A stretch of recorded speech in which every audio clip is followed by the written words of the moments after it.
우리 다 함께 사도신경으로 우리의 신앙을 고백드리시면서 7월 8일 화요일 아침 예배를 우리 하나님 앞에 올려드립니다. 나는 전능하신 아버지 하나님 천지의 창조주를 믿습니다. 나는 그의 유일하신 아들 우리 주 예수 그리스도를 믿습니다. 그는 성령으로 잉태되어 동정녀 마리아에게서 나시고 본디오 빌라도에게 고난을 받아 십자가에 못 박혀 죽으시고 장사된 지 사흘 만에 죽은 자 가운데서 다시 살아나셨으며 하늘에 오르시어 전능하신 아버지 하나님 우편에 앉아 계시다가 거기로부터 살아있는 자와 죽은 자를 심판하러 오십니다.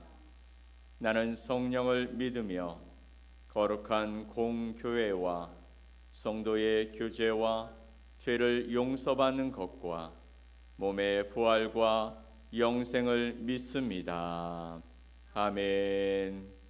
우리 찬송 438장 함께 찬양드리겠습니다.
오늘 함께 보실 하나님의 말씀은 신약성경 디모데전서 1장 5절 말씀입니다.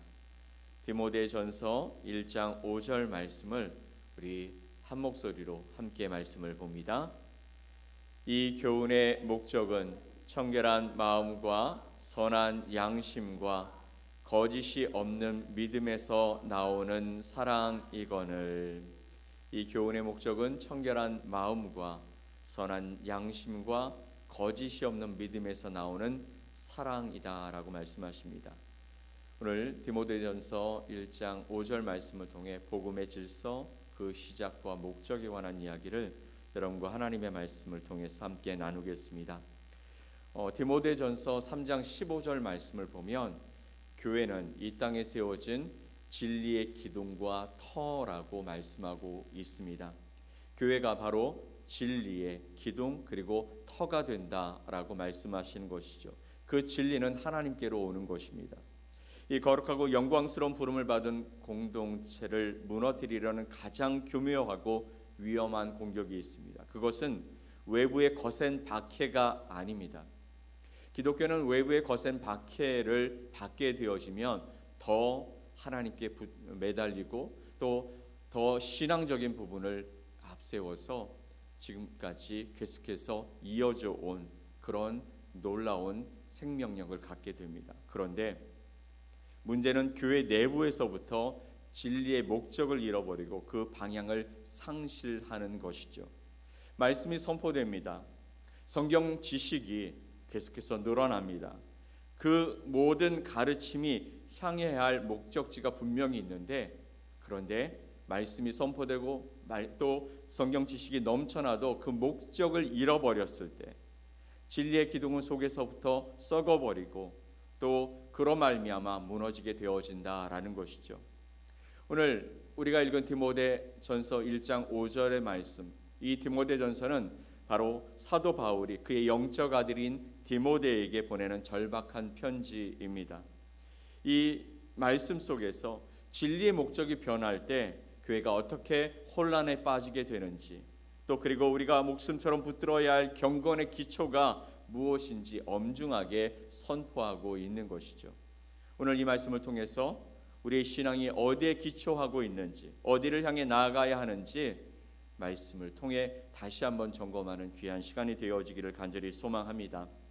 바울은 에베소 교회를 병들게 하는 영적 질병의 실체를 정확히 진단했습니다. 그것은 무엇이냐면 3절과 4절에 다른 교훈을 가르치지 말며 신화와 거짓 끝없는 족보에 몰두하지 말게 하려 함이라 라는 말씀 속에 나타납니다.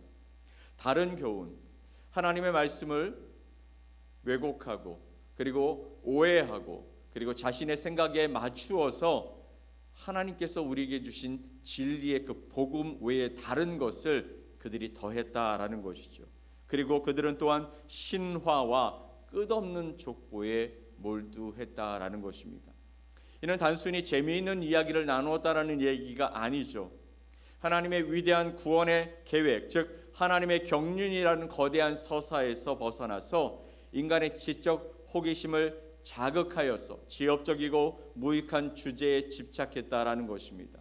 어느 하나에 꽂혀서 그것을 이야기로 만들어버리고 그 이야기가 결국은 하나님의 복음을 왜곡해버리고 또 가볍게 만들어버린다라는 것이죠. 목적을 잃어버린 가르침은 반드시 독초와 같은 열매를 맺게 되는 것입니다. 이 신화와 족보는, 끝없는 족보는 생명을 살리는 대신에 헛된 변론만 낳게 되는 것이죠. 이런 것은 이렇게 되는데, 아니 그건 성경에 나와 있는 것과 다른 거 아니야? 서로 변론하고 또 그것으로 논쟁하게 되어집니다. 또 신화와 끝없는 족보는 성도를 겸손하게 하는 대신에 아는 체하게 만드는 영적 교만을 키워가게 되는 것이죠. 또 이것은 공동체를 하나 되게 하는 대신에 서로를 판단하고 분열시키는 혼란을 만들게 되어집니다. 결국에 목적 없는 가르침은 교회 안에 바벨탑을 쌓아 올리게 만들어 가는 것이죠. 모두가 종교적인 언어를 사용합니다. 그리고 서로를 존중하고 사랑하는 것처럼 보여지지만 아무도 서로를 이해하지 못하고 사랑으로 연결되지 못하는 비극적인 상태에 이르게 되어지는 것이죠. 교회 안에 분열이 생기고 교회 안에 사랑이 없고 교회 안에 어떤 생각으로 말미암아 교회를 분열시키는 이런 것에는 모두 이런 부분에 문제들이 있다라는 것입니다.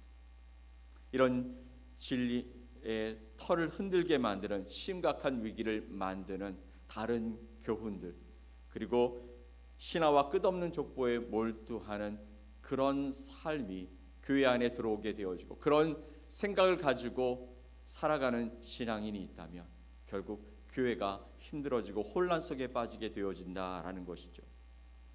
그러면 이 혼란 속에서 질서를 회복하는 길은 무엇일까요? 하나님이 만드신 하나님의 질서, 하나님의 말씀의 진리가 세워지는 삶이 도대체 무엇일까요? 그것은 바로 하나님이 본래 의도하셨던 진리의 목적으로 돌아가는 것입니다. 5절에서 바울은 기독교 신앙의 대헌장과도 같은 선언을 하고 있습니다. 5절 말씀을 다시 한번 읽겠습니다. 이 교훈의 목적은 청결한 마음과 선한 양심과 거짓이 없는 믿음에서 나오는 사랑이거늘. 이 교훈의 목적은 뭐라고요? 사랑이라고 말씀하고 있습니다. 초대교회를 만들고 초대교회를 세워가는 일들 속에 선포되어졌던 진리가, 그 목적이 무엇이냐면 바로 사랑이라는 것이죠. 근데 사랑은 어디에서 나오냐면 청결한 마음과 선한 양심과 거짓이 없는 믿음에서 나오는 사랑이어야 한다라는 것입니다. 모든 성경, 모든 교리, 모든 경건 훈련의 최종적인 목적지가 어디라고요? 바로 사랑이라는 것입니다. 이 사랑은 단순히 인간적인 감정이나 윤리적인 덕목이 아닙니다. 그냥 측은해서 긍휼한 마음이 들어서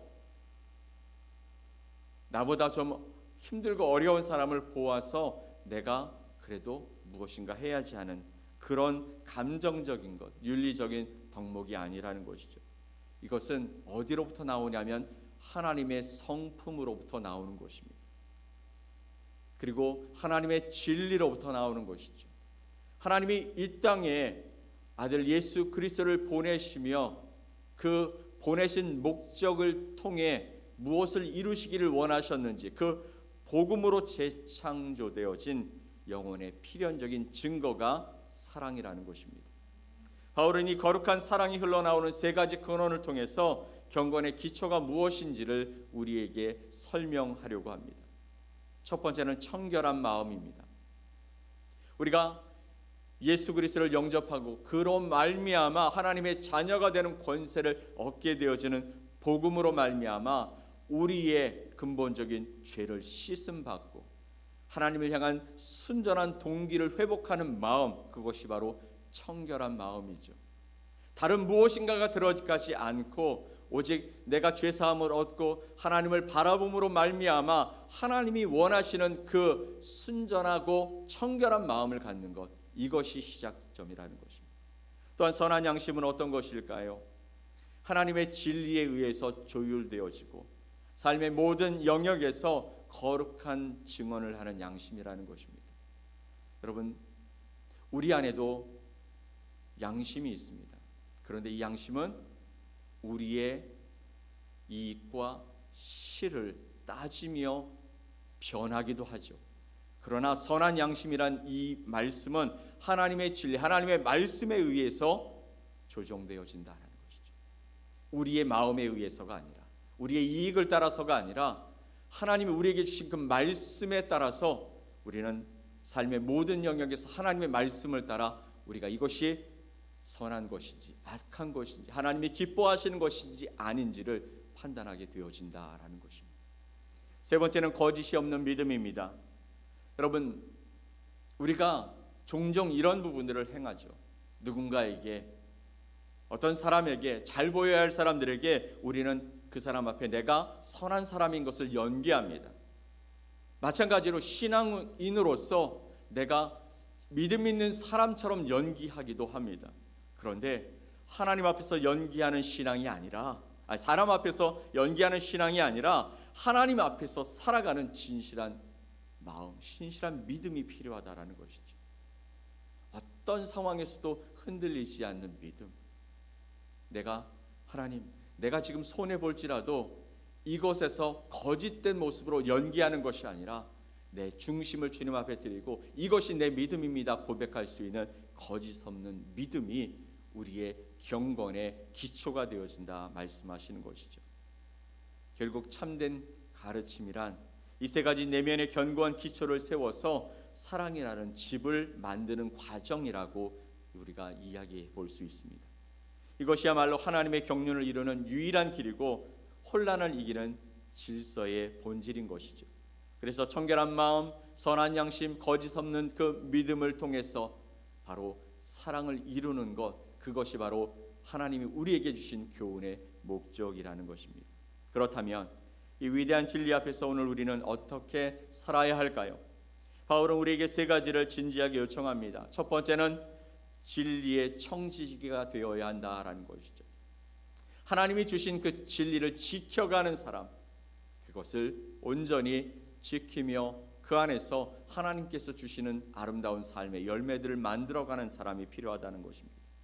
우리는 단순한 정보의 소비자가 아니라 11절 말씀에 영광의 복음을 맡은 청지기라는 것이죠.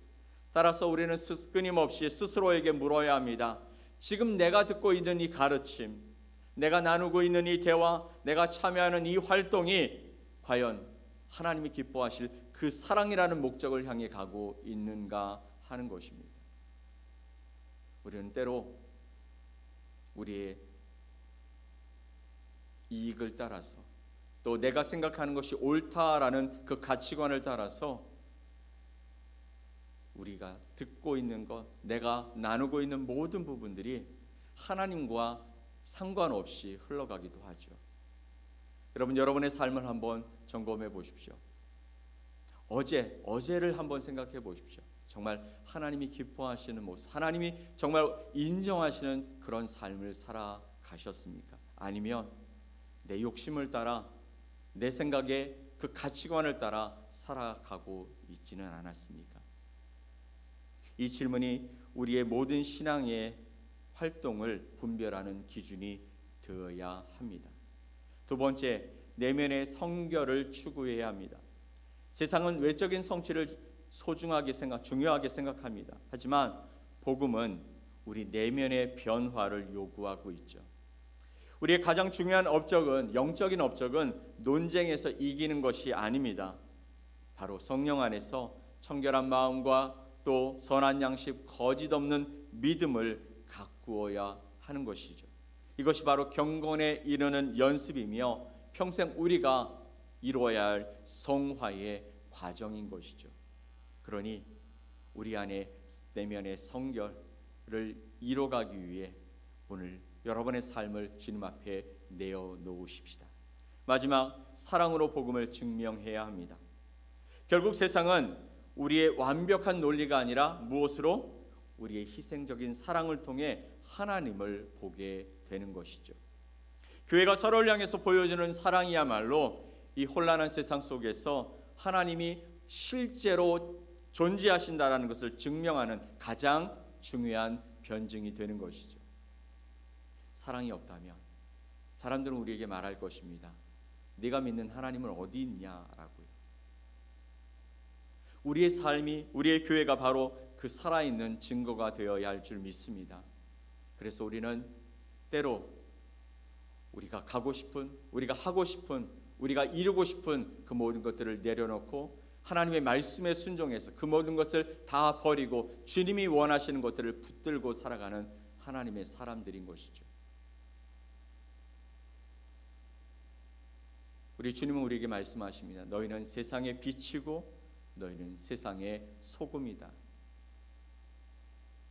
사람들이 빛을 보지 못할 수는 있지만 그 빛이 존재하지 않는다고 말하지는 않습니다. 또 사람들이 소금의 맛을 느끼지는 못할 수는 있지만 그 소금의 맛을 가지고 있는 사람이 있는 곳은 변화의 역사가 일어나는 것입니다. 사랑하는 성도 여러분, 교회는 이 땅에서 하나님의 질서를 드러내도록 부름받은 공동체입니다. 어떤 질서일까요? 하나님의 사랑으로, 하나님의 말씀으로 이 땅을 하나님의 사람들이 변화시켜 가라는 것이죠. 그 질서는 인간의 지혜나 엄격한 규칙이 아닙니다. 이것은 오직 영광스러운 복음 위에 세워져야 하는 것이죠. 그리고 그 복음은 우리의 마음을 새롭게 하여서 사랑이라는 궁극적인 목적을 이루어가게 만드는 것입니다. 여러분, 오늘도 우리 안에 하나님의 사랑이 충만하기를 위해서 기도합시다. 그리고 우리가 하나님 앞에서 경건의 모습을 가지고 이 사랑을 완성해가는 일에 쓰임받도록 주님 앞에 기도합시다. 헛된 말로 혼란을 일으키지 말고 진리의 기초 위에 굳게 서서 사랑이라는 위대한 목표를 향해 달려나가는 거룩한 청지기로 쓰임받는 저와 여러분 되시기를 예수 그리스도의 이름으로 간절히 축원합니다. 아멘. 우리 함께 기도하겠습니다. 하나님, 감사합니다. 우리를 부르심에 응답하여 나왔지만 우리가 무엇 때문에 살아가야 하는지, 어떻게 살아가야 하는지 우리가 막연할 수밖에 없는 그런 삶을 살아왔다면 오늘 말씀 속에서 교훈의 목적이 사랑이라고 말씀하신 하나님의 그 음성에 귀 기울이게 하여 주옵소서. 오늘도 우리를 향해서 하나님 말씀하시는 이 말씀이 아름답게 세워지게 하시고, 그래서 우리를 통해 하나님의 나라가 이 땅에 세워지고 하나님의 그 사랑이 보여지는 그런 놀라운 삶의 길들을 걸어갈 수 있도록 우리를 사용해 주시옵소서. 기대합니다. 소망합니다. 주님께서 우리 가운데 임재하심으로 말미암아 하나님의 질서와 하나님의 능력이 이 땅에 보여지고 나를 변화시켜 주님의 귀한 일꾼으로 사용하시는 놀라운 일들이 오늘 우리의 삶에서 일어나게 하여 주옵소서. 그렇게 인도하실 주님을 기대하며 예수님의 이름으로 기도 올리옵나이다. 아멘. 하늘에 계신 우리 아버지여, 이름이 거룩히 여김을 받으시오며 나라가 임하시오며 뜻이 하늘에서 이루어진 것 같이 땅에서도 이루어지이다. 오늘 우리에게 일용할 양식을 주시옵고 우리가 우리에게 죄 지은 자를 사하여 준 것 같이 우리 죄를 사하여 주시옵고 우리를 시험에 들게 하지 마시옵고 다만 악에서 구하시옵소서.